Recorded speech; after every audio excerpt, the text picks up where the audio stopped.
Hello everyone, প্রথমেই সবাইকে জানাই নববর্ষের অনেক অনেক শুভেচ্ছা ও অভিনন্দন। আজকে পয়লা বৈশাখ। সবাই খুব ভালো থেকো, নতুন বছর সবার অনেক অনেক ভালো কাটুক এই প্রার্থনা করি। তো চলুন শুরু করা যাক আজকের রেসিপি চিকেন বিরিয়ানি।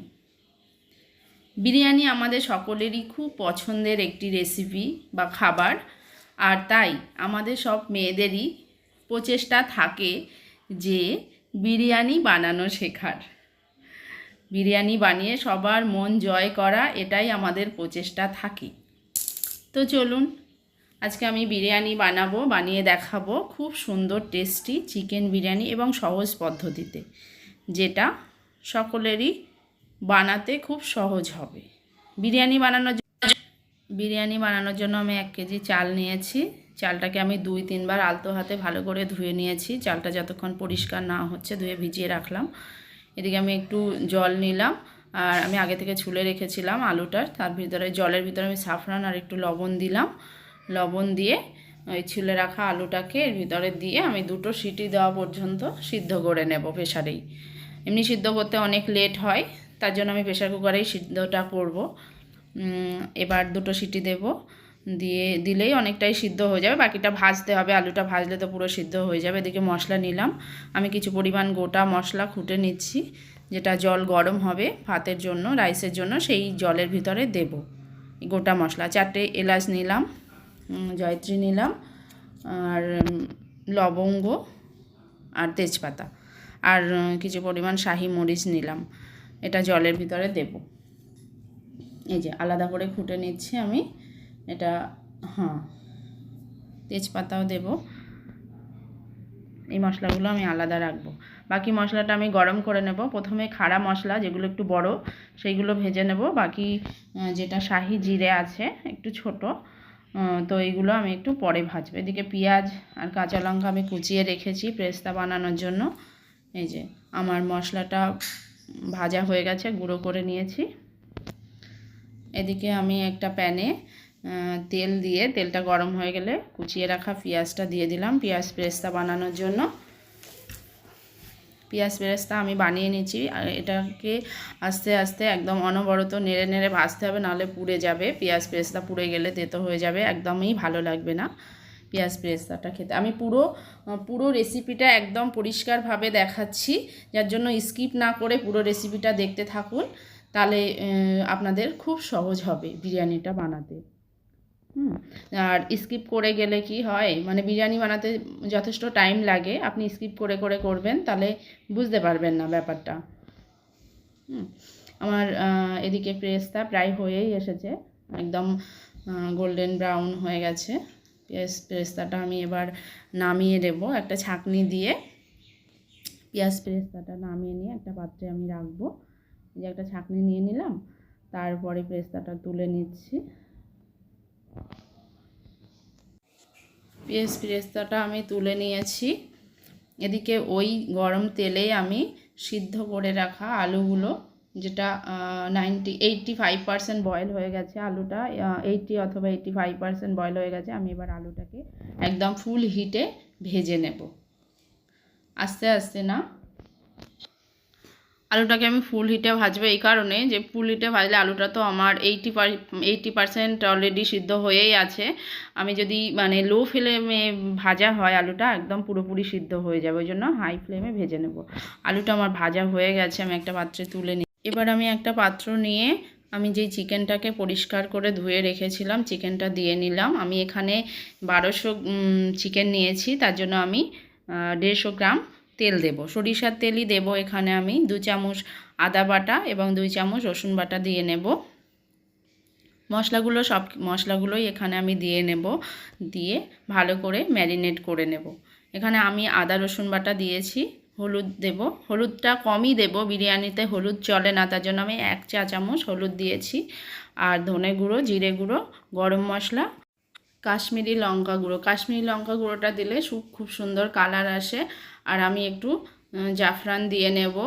এখানে লবণ দিয়েছি, 2 চামচ টক দই, আর কাঁচা লঙ্কা দিলাম গোটা 3 থেকে 4 খানা, আপনারা যেমন লঙ্কা পছন্দ করেন সেরকম দেবেন কাঁচা লঙ্কা গোটা। একটু চিড়ে দেবেন, দিয়ে আমি এটাকে ভালো করে ম্যারিনেট করে নেব। আপনারা হাত দিয়েও ম্যারিনেট করতে পারেন, নাহলে এইভাবেই ম্যারিনেট করতে পারেন। এবার বিরিয়ানি যে মশলাটা আছে সেই মশলাটা আমি অল্প পরিমাণে দেব, অল্প আমি পরে দেব একেবারে শেষে। দিয়ে আমি এখানে চিকেনটাকে আমি ওভেনটাকে জ্বালিয়ে নিলাম, নিয়ে চাপা দিয়ে চিকেনটাকে অনেকক্ষণ ধরে নেড়ে চেড়ে কষে কষে আমাকে করতে হবে। এদিকে আমার যেহেতু চিকেনটা হয়েই যাবে, তো আমি এদিকে বিরিয়ানি রাইস বানানোর জন্য জলটা দিয়ে নিলাম। জলটা গরম করতে হবে, জলের ভিতরে আমি লবণ দেব। লবণটা দেওয়ার পরে গোটা মশলাটা দিতে হবে, দিয়ে ফুটবে।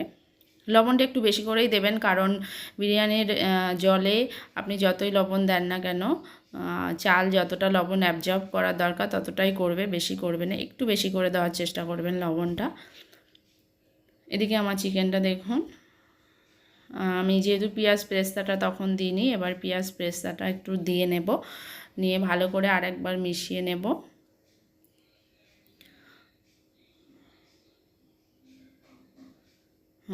পেঁয়াজ পেস্তা দিয়ে আরেকবার মিশিয়ে নেব। এখানে আমি বলে রাখি 2 চামচ মতো টক দই দিয়েছিলাম, আর আপনারাও 2 চামচে দেবেন। টক দইটা দিলে চিকেনটা একেবারে কেচে গোটা গোটা গোটা থাকবে, আলাদা আলাদা ছাড়িয়ে যাবে না, সুন্দর হবে। এবার আমি যে বিরিয়ানির জলটা গরম করতে দিয়েছি রাইসের জন্য, ওইখান থেকে কিছু পরিমাণ গরম জল নিলাম, নিয়ে তার ভিতরে যে পাউডার দুধটা হয়, পাউডার মিল্ক, সেটা আমি 3 চামচ দিয়ে নিয়েছি। আর এখানে একটু স্যাফরান দিয়েছি, ফুড কালার দিয়ে গুলে নিয়েছি। আমার চিকেন অনেকটাই কমপ্লিট হয়ে গেছে। আমি এবার এখানে আরেকটু গরম মশলা, যেটা বিরিয়ানি বানানোর জন্য রেখেছি, সেই মশলাটা দিয়ে নেড়ে চেড়ে একটু মিশিয়ে নিলাম। দেখুন আমার বিরিয়ানি থেকে একদম তেল শেষ। আমি আর একটা কথা, এখানে কোনো রকম জল ইউজ করব না, যে জলটা চিকেন থেকে বেরোবে সেটা দিয়েই চিকেনটা রান্না করা হবে। এদিকে ভাতের জলটাও ফুটে গেছে। আমি এবার রাইস যেটা ধুয়ে ভেজানো ছিল ওইখান থেকে রাইসগুলো তুলে তুলে দিয়ে দেব। ওই জলটা দেব না, জলটাকে ঝরিয়ে নেব, ড্রেন করে নেব, নিয়ে শুধুমাত্র রাইসগুলোই দিয়ে নেব। আমার রাইস দেওয়া হয়ে গেছে। এদিকে দেখুন, পুরো রাইসটা দেওয়া হয়ে গেলে একটু চাপা দিয়ে আপনারা করতে পারেন, অথবা এইভাবেই, কোনো ব্যাপার নেই। আর রাইস বানানোর সময় চেষ্টা করবেন জলটা একটু বেশি দেওয়ার, কারণ জলটা বেশি থাকলে আপনার রাইসটা সুন্দর হয়। আর রাইসের জলে একটু লেবু আপনারা দিতে পারেন, অথবা ভিনিগার। আমি এখানে ভিনিগার দিয়েছি, আপনারা চাইলে পাতিলেবুও দিতে পারেন। ভিনিগার দিলে ভাতটা একদম সাদা দবদবে হবে। হয়ে গেছে আমার রাইসটা। দেখুন আমার হাজব্যান্ড এটাকে ড্রেন করে দিচ্ছে, যেহেতু ভারী আমি পারছিলাম না, তার জন্য ও আমাকে হেল্প করছিল। এখানে একটু ঠান্ডা জল দিয়ে নেব, যেহেতু ভাতে যে বয়লিং প্রসেসটা থাকে সেটা একটু ঠান্ডা জল দিলে কি হয়, বন্ধ হয়ে যাবে।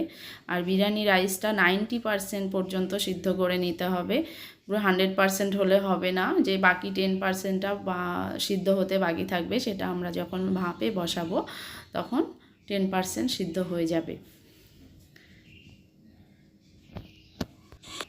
এবার আমাদের রাইসটাকে ভালো করে সাজানোর পালা, স্টেপ। আর এদিকে চিকেনটাতে আমার যে টক দইটা আছে বাকি, আর 2 চামচ টক দই দিয়ে নেব, আবার দিয়ে ভালো করে চিকেনের সঙ্গে মিশিয়ে নেব। ভালো করে টক দইটা চিকেনের সঙ্গে, আপনারা যদি একদম প্রপার বিরিয়ানির দোকানে বড় বড় রেস্টুরেন্টের মতো বিরিয়ানি পেতে চান, তাহলে এই প্রসেসে রান্না করবেন, দেখবেন একেবারে মনেই হবে না যে বাড়িতে বানিয়ে বিরিয়ানি খাচ্ছেন। স্টেপটা সাজানোর জন্য আমি এখানে একটু সাদা তেল দিয়ে নেব, ওই 50 ml মতো দিয়ে আমি অল্প পরিমাণ 2 চামচ মতো রাইস দিয়েছি নিচে, দিয়ে তার উপরে বিরিয়ানির যে মশলাটা সেটা একটু দিয়েছি, কয়েকটা আলু দিয়ে নিয়েছি, আর ব্রাউন সুগার দিয়েছি। আমি সাদা চিনি দিইনি, আমি ব্রাউন সুগার এখানে দিয়েছি। আর আমার চিকেন যেটা আছে কিছু পরিমাণ চিকেন দিয়ে নিলাম, আর ওই যে গুলিয়ে রাখা যে পাউডার দুধ আর সাফরান সেটা একটুখানি দিলাম, আর পেঁয়াজ পেস্তা দিয়ে, আর যতগুলো রাইস আছে তার থেকে অল্প পরিমাণ রাইস রেখে বাকি রাইসটা আমি আরেকবার দিয়ে নেব। রাইসটা সুন্দর করে চারিদিকে দিয়ে নিলাম। একেবারে দেখতে থাকুন কি সুন্দর হবে বিরিয়ানিটা। দেওয়ার পরে এখানে যে গরম মশলা, বিরিয়ানির যে মশলাটা গুঁড়ো করে রেখেছিলাম, ওই মশলাটা আবারও দিয়ে নিলাম অল্প পরিমাণে, চারিদিকে ছড়িয়ে ভাতের সঙ্গে মিশে গেল। তারপরে বাকি যে আলুটা ছিল আলুটা দিয়ে নিলাম। আর পুরো চিকেনটা, যতটা চিকেন আছে পুরো চিকেনটাই আমি দিয়ে নেব। এই যে চিকেনের যে গ্রেভিটা আছে ওটা আমি এখানেই দেব, উপরে কোনো রকম গ্রেভি দেব না, তাহলে উপর থেকে ভাতটা দেখতে, রাইসটা দেখতে একদমই ভালো লাগে না। তার জন্য বাকি যে চিকেন এবং গ্রেভি আছে পুরোটাই আমি এইখানে দিয়ে নেব। স্টেপ বাই স্টেপ দেখতে থাকুন, কি সুন্দর লাগবে বিরিয়ানিটা। আপনারা খেলেই বুঝতে পারবেন, বানিয়ে একবার বানিয়ে দেখুন, একেবারে ফ্যান হয়ে যাবেন আমার এই বিরিয়ানির। তো দেখতে থাকুন। বাকি চিকেনটা আমি দিয়ে নিলাম, পুরো চিকেনটাই। এই স্টেপে ব্রাউন সুগার দেওয়া হয়নি, একেবারে অল্প পরিমাণে ব্রাউন সুগার দেব, না দিলেও চলে, তবে একটু দিলে কি হয়, বাচ্চা আমার ছেলে আছে যেহেতু, ও খাবে, তো একটু পছন্দ করে, একটু হালকা মিষ্টি হবে তার জন্যই দেওয়া, নাহলে আমি দিই না চিনি। তো আমি এখানে ব্রাউন সুগারটাই ওই জন্য ইউজ করলাম। বাকি যে 2 চামচ মতো রাইস ছিল আমি উপরে একেবারে দিয়ে নিলাম, দিয়ে এবার অল্প পরিমাণে ব্রাউন সুগার দিলাম। আমার হাজব্যান্ড গ্রেভি নিয়ে দিয়ে দিচ্ছে উপরে। আচ্ছা, তো তারপরে বাকি আর একবার এর উপর থেকে অল্প করে মশলা নিয়ে ছড়িয়ে দিলাম। দেখছেন ভালো করে মশলাটা ছড়িয়ে দেওয়ার পরে এবার আমি ওই যে সাফরানটা ছিল গোলা দুধের সঙ্গে, আর এখানে আমি গোলাপ জল, কেওড়া জল এই দুধেই মিশিয়ে দিয়েছিলাম, তো দিয়ে নিলাম পুরোটাই। এখানে আমি 500 ml মতো জল, পুরো জল মানে ওই যে দুধ গোলা জল থেকে শুরু করে ইউজ করেছি। 1 লিটারে 1 কেজি যেহেতু আমি চাল রান্না করেছি। এখানে আমি বিরিয়ানি ফ্লেভার দিয়ে নিলাম। আপনাদের রাইসটা কতটা পরিমাণ বয়েল হয়েছে তার উপরে ডিপেন্ড করে জল দিতে হবে। আমার রাইসটা বললাম 90% আমি বয়েল করেছিলাম, বাকি 10% বয়েলড হবে, তার জন্য আমি 500 ml জল দিয়েছি। আর আপনাদের যদি আর একটু রাইস শক্ত থাকে তাহলে আর একটু বেশি করে দেবেন। এখানে আমি মিঠা আতর দিয়ে নিলাম। মিঠা আতর দেওয়ার পরে এবার যে পেঁয়াজ পেস্তা আছে সেটা, বাকি যে পেঁয়াজ পেস্তাটা রেখেছিলাম পুরোটাই আমি এখানে দিয়ে নেব। ব্যাস, পেঁয়াজ পেস্তা দেওয়া হয়ে গেছে। এবার আমি ঘি দিয়ে নেব। এখানে আমি 50 গ্রাম মতো ঘি দিয়েছি, বেশি ঘি দেব না, কারণ আমি এদিকে চিকেন রান্না করার সময় অথবা আগেও অনেকটাই তেল ইউজ করে ফেলেছি, ওই জন্য 50 গ্রাম ঘি দিয়েছি। 1 কেজি চালের জন্য 50 গ্রাম ঘি যথেষ্ট। আপনারা বেশি চাইলে দিতে পারেন, কিন্তু লাগে না 50 গ্রাম। আমি এখানে আমার গাছে আছে পুদিনা পাতা, তো আমি এখান থেকে গাছ থেকে কিছু পরিমাণ পুদিনা পাতা ছিঁড়ে নিয়ে এসে দিয়ে নিলাম। পুদিনা পাতা দিলে খুব সুন্দর ফ্লেভার আসে, আপনারা স্টেপেও দিয়ে দিতে পারেন অল্প করে। আর এই যে আমি আটা নিয়েছি মাখিয়ে, এটা আমি দিয়ে নেব। আটাটা মাখানোটা শক্ত হয়ে গেছে, দেখুন ধরছে না, তো আটাটা মাখিয়ে নিয়েছি, আমার হাজব্যান্ড হেল্প করছে। তো আটা দেওয়া হয়ে গেছে, আমি একটা লিড নিয়ে এর উপরে দিয়ে নিচ্ছি। লিডটাকে ভালো করে চাপিয়ে সাইডগুলো আবারও সুন্দর করে আটকে দিচ্ছি। কি সুন্দর হয়েছে স্টেপ সাজানোটা, আপনারা দেখেছেন নিশ্চয়ই। তো এবার আমি লিডটাকে ভালো করে আটকে দেব। লিডটাকে আরেকবার ভালো করে আটকে দিলাম, দিয়ে বসিয়ে নিলাম। নিয়ে আমার তো কমপ্লিট। এবার আমি ভাপে বসাবো। ভাপে বসানোর আগেই যে একটা ছিদ্র আছে লিডে, এই ছিদ্রটাকে একটুখানি আটা মাখা নিয়ে দিয়ে দিলাম ছিদ্রটা। 10 থেকে 15 মিনিট এইভাবে ভাপে রাখার পরে আপনারা এই লিড থেকে এই যে আটা মাখাটা আছে এটাকে তুলে নিয়ে এখানে হাত দিলে হাতটাকে একটু স্মেল করে দেখতে পারবেন যে কি সুন্দর স্মেল আসছে, এবং এরকম ভাপ বেরোচ্ছে। এই যে ভাপ বেরোচ্ছে দেখুন, তাহলেই বুঝবেন আপনার রাইসটা পুরোপুরি ভাপ হয়ে গেছে, ভাপ কমপ্লিট হয়ে গেছে। তারপরে এই পর্যায়ে আবারও ছিদ্রটাকে আটকে 10 মিনিট রেখে তারপরে সার্ভ করবেন। 10 মিনিট অথবা 15 মিনিট রেখে সার্ভ করবেন। একেবারে সুন্দর বিরিয়ানি হয়ে যায়। এদিকে আমি দেখুন কিছু পরিমাণ স্যালাড কেটে নিয়েছি, স্যালাডটা নিয়ে নিলাম কেটে। আর এই যে দেখুন রাইসটাকে ওপেন করলাম, কি দারুণ হয়েছে দেখতে, কি বলবো। আর স্বাদটা তো একেবারে অতুলনীয়, দেখুন ভাপ উঠছে। এই যে সাইড থেকে আমি এগুলোকে সরিয়ে নিচ্ছি, আটা মাখা যেগুলো ছিল। এবার আমি রাইসটাকে দেখুন পরিবেশন করছি, কি দারুণ লাগছে দেখতে। দেখুন রাইসটা একেবারেই সুন্দর হয়েছে।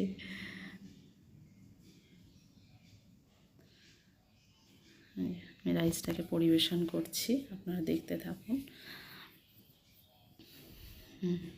স্যালাদের সঙ্গে আমি পরিবেশন করলাম রাইসটাকে। আর দেখুন আমার ছেলে খাচ্ছে, ও কি রিভিউ দেয় দেখি। ও বাবা, দেখুন ওর খুব ভালো লেগেছে। আর আপনারা বানাবেন এবং জানাতে ভুলবেন না কেমন লাগলো আমার বিরিয়ানি।